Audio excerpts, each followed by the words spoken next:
Makakatapat ng Lakers ang Orlando Magic na nasa 7 seed ng Eastern at may 3 losing streak, 7-3 sa last 10 games nila. Kaya talagang mainit pa rin ang Magic ngayon. Meron silang 1-0 record kontra sa Lakers ngayong season. Ang Magic may 60 games at 38-31 record ngayon. Samantalang ang Lakers 70 games ngayon, 45-25 record sa Western, 3rd seed. Sa report, nag-announce ang Lakers na possible ilagay si Austin Reeves sa questionable list kontra dito dahil sa hip soreness. Nakuha niya ang kontra dito sa Miami Heat. Yan yung iniinda niya sa game pero nagpatuloy pa rin yan. Kaya ngayon mas pinili ng coaching staff na ipahinga yan. Samantalang sa Orlando, 3 yung naka-out mula kay Anthony Black, Jonathan Isaac, Franz Wagner. Si Carter nasa questionable naman. Yan yung nagpahirap sa Lakers last match nila. Ang Lakers nasa momentum ngayon mula sa 8 win streak nila sa last 11 games. Halos malaki ang winning percentage ng mga to sa road games. Ngayon 3 road trip pa ang dadaanan ng Lakers sa schedule nila. First game kontra dito sa Orlando. Susunod yung top 1 team na Piston na may 51-19 record sa East. At may 1-0 record kontra dito sa Lakers ngayong season at isang game pa kontra Indiana Pacers bago bumalik sa home games nila kontra naman sa Brooklyn Nets.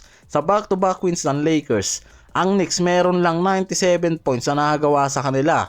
Ang Wolves 106 points lang. Sa recent back-to-back game naman nila kontra sa Rockets at Miami Heat, naging consistent palalo ang defensive power ng Lakers lalo na sa late game execution na mismong nakikitang dahilan kung bakit nase-secured ng mga to ngayon ang win streak nila. At nagkakaroon ng magandang stretch, mas nagiging solid ang team defense, mas coordinated at mas effort-based ang defense. Malaki ang role team effort at rotation sa depensa. May ilang analyst at fanbase pa sa Lakers na nagsasabing mas better nga raw ang Lakers kung walang LeBron, na pinatunayan naman mismo nitong si LeBron na mali nga raw yan dahil sa 5 games na dumaan since bumalik yan mula sa shoulder injury. Halos naging solid palalo yung production niya na ginagawa kahit inadjust pa yung role niya sa third option. Mas pinakita nga raw niyan ngayon na mas kaya pa niyang magbigay ng malaking contribution sa numbers sa overall stats. Ngayon meron niyang 21 points, 51% sa field, 31% sa 3, plus 5.8 rebounds, 6.9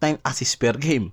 Ngayon lang rin yan sumagot sa mga basher at kritiko since na makita niya sa mga news na mas better nga raw talaga ang Lakers kapag wala siya. Sa interview, yan mismo yung tinanong sa kanya ng media kung ano nga raw yung masasabi niya sa mga nagkikriticize sa kanya at sinasabing mas malakas ang Lakers at maayos kapag wala siya. Sinabi ni LeBron mismo dyan sa media narrative nga lang raw yan. Ginagawa nga lang raw yan para mas mapag-usapan pa ngayon dahil kapag siya naman nga raw kasi talaga ang ginagamit, mas nakakakuha ng attention at views. Mas pinag-uusapan ng fans at mga analyst at insider. Sa kanya mismo nang galing na mali nga raw talaga yung usapan na mas better ang Lakers kapag wala siya.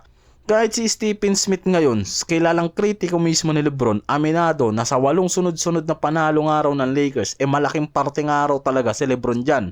Pinuri ngayon niya ni Stephen A. Smith at sinabing si LeBron ang exceptional leader and champion sa Lakers. Kahit siya aminado kasi na hindi nga raw ganun kadali na mag-shift ng role biglaan mula sa primary option sa pagiging team player at third option. Nagpe-perform siya ng consistent kahit na 41 years old na. Naglalaro siya ng malaking minutes at hectic na schedule na nagpapakita nga raw ng leadership on and off the ball. Samantalang si JJ Redick naman, sinabing parang nag-ala superhero nga raw itong si Luka sa game kontra Miami Heat after na makakuha ng 60 points.